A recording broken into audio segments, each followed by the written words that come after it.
when we talk about mindfulness, isa lang siyang way para mag-improve yung well-being mo or yung state of being healthy. Yung mindfulness, yung misconception nila dyan, kapag nagma-mindfulness ka daw, parang empty daw yung mind mo. Pero hindi yun ganon. Yeah. Kapag sinabi mong mindfulness, yung idea lang doon ay yung attention mo, fino-focus mo sa particular routine o kaya sa particular task na ginagawa mo. So yung mind mo is talagang naka-focus doon sa kung ano yung ginagawa mo. Kaya maraming way to do mindfulness activities. Hindi lang siya yung parang laging napapakita sa social media na nakaupo ka tapos nakapikit ka na parang ba nagme-meditate. Wait, okay. So, Hindi siya ganon. So basically, mindfulness really just means, you know, the typical mindful. Being mindful. Diba? Parang be mindful, be aware. Be aware of your experiences. Of what you're diba? doing, diba? Yeah. So yung parang moment-to-moment experience mo, diba? Nandito ka sa here and now na tinatawag or sa present moment. Here and okay. It's like Parang a being lifestyle. present. Yes. I mean, I wouldn't say a lifestyle, maybe a frame of mind. Yan na ginagawa mo talaga siya or parang way to Okay. parang part of your coping mechanism din para mag-improve yung well-being mo. Okay. Oo. But it's not, Yeah. you know, like giving out advice and whatever. Yeah, diba? different Okay. siya. Yeah. So you guys be careful, you know, seek out professional help if you need to. Diba? Parang be mindful about who you talk to, I guess. Do you have any mindfulness tips or routines that you can share? Baka meron kang tools. Oo. Yeah. Well, pwede naman. Basta sabi ko nga kanina, like yung sa mindfulness, being in the moment or present ka lang sa ginagawa mo.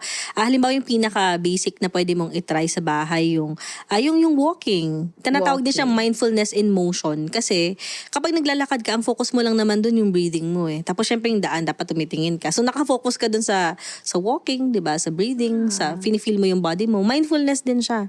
And actually, yung isa din sa sinasuggest ni Marie Kondo, di ba? Yung sa decluttering. Nakakatulong yung decluttering as part of mindfulness activity din. So, pwede rin naman yung parang gusto mo naka-stay ka sa isang lugar o yung breathing exercise, part din siya ng ng mindfulness. Yung journaling, part din siya ng mindfulness kasi yung thoughts mo lang naman yung focus mo dun tapos hinahayaan mo lang siya mag-flow and ma-express yung nafe-feel mo. And another example din ng mindfulness yung pwede rin yung mga self-kindness na mga meditation. Like yung gumagawa ka ng mga script na mga magaganda na gusto mong sabihin sa self mo. One way din yun to actually change yung mismong frame ng default voice mo. Yun yung tawag ko, default voice. Kasi yung mga tao, may automatic kang voice eh. And usually na-observe ko dun sa iba, masyadong mataas yung pagiging critical nila or masyado silang harsh. So kapag napapractice ka ng mga self-kindness na meditation o kaya yung parang mindfulness exercises na meron kang mga script na pinapractice mo or sinulat mo na uulit-ulitin mo sa mind mo, somehow nagiging automatic din siya eventually na maging kind ka sa sarili mo. And importante siya para mas maging connected ka sa self mo.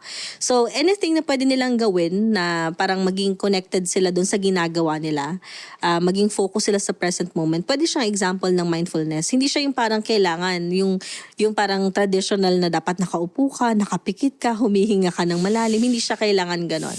Basta something na po pwede mong gawin na nandun yung focus mo at nandun yung attention mo. And pwede mo siyang i-try actually sa family din. Yeah. Di ba? Kapag kunwari yung example nun, yung magluluto kayo together, nakafocus, ito lang gawin mo, maghiwa ka, ganyan. Yeah. Yung kumbaga yung focus ninyo nandun sa mga ginagawa niyo, nag-share din kayo. I was Pwede rin gonna yun. ask from the self, how do you transcend that to the home, diba? For people you live in. So, parang basically doing activities together. Yeah, nakafocus kayo dun sa ginagawa ninyo. Pwede yun. Question, why is it important, you know, for one to be mindful? Or why is it important for one to be in that present moment? Yeah, gandang question yun. So, lagi Of namin course. yung sinasabi to... Sinasabi namin lagi, lalo pa sa mga taong merong, halimbawa, mental health problem na anxiety. So, Okay. gamitin natin yon. Yung common sa mga taong may anxiety, yung kung paano sila nag-ooperate, nakafocus sila sa future. So, yung mga bagay na hindi pa nangyari, nakafocus sila dun sa future. So, parang, ang lagi naming sinasuggest ay, babalik sila dun sa present moment. Ano yung ginagawa nila? Ano yung nangyayari ngayon sa reality? Ano yung meron ngayon sa'yo?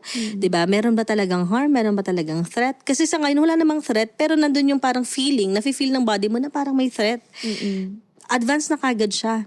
Tapos hindi mo napapansin yung sarili mo na yung mga thoughts mo, nagiging ano na siya, nagbabranch out siya sa mga worst case scenarios. So parang yung body mo nandun sa present moment pero yung mind mo nakalutang dun sa future. So yung importance ng present moment ay kung tinitingnan mo yung mga ginagawa mo, focus ka dun sa lahat ng mga ginagawa mo, iniisip mo sa katawan mo. Alam mo, parang hindi mo hinahayaan yung sarili mo na manakawan ka ng present moment, yung nangyayari sa'yo ngayon. So parang naiiwasan mo na maisip yung mga bagay na hindi pa nangyayari. Parang ganon. Para mabawasan yung pagiging anxious natin. So somehow kapag ginagawa natin yung mindfulness or yung pag-focus sa present moment, alam mo yun, parang mas nagiging parang mas na-exercise mo yung mga bagay na dapat na fino-focus mo ngayon, yung dapat na nagiging attentive ka para mas mag-improve ka din sa ginagawa mo. Kasi imagine din kung kunwari nasa trabaho ka tapos instead na mag-focus ka sa ginagawa mo, maging productive ka, yung nangyayari na didistract ka din. Pero yun nga, hindi siya ganun kadali. Kasi yung mindfulness, para din siyang muscle na kailangan mong i-exercise. Kaya usually kapag ipapractice mo yan, magsa-start ka na ifo-focus mo yung attention mo sa ginagawa mo, mahirap siya.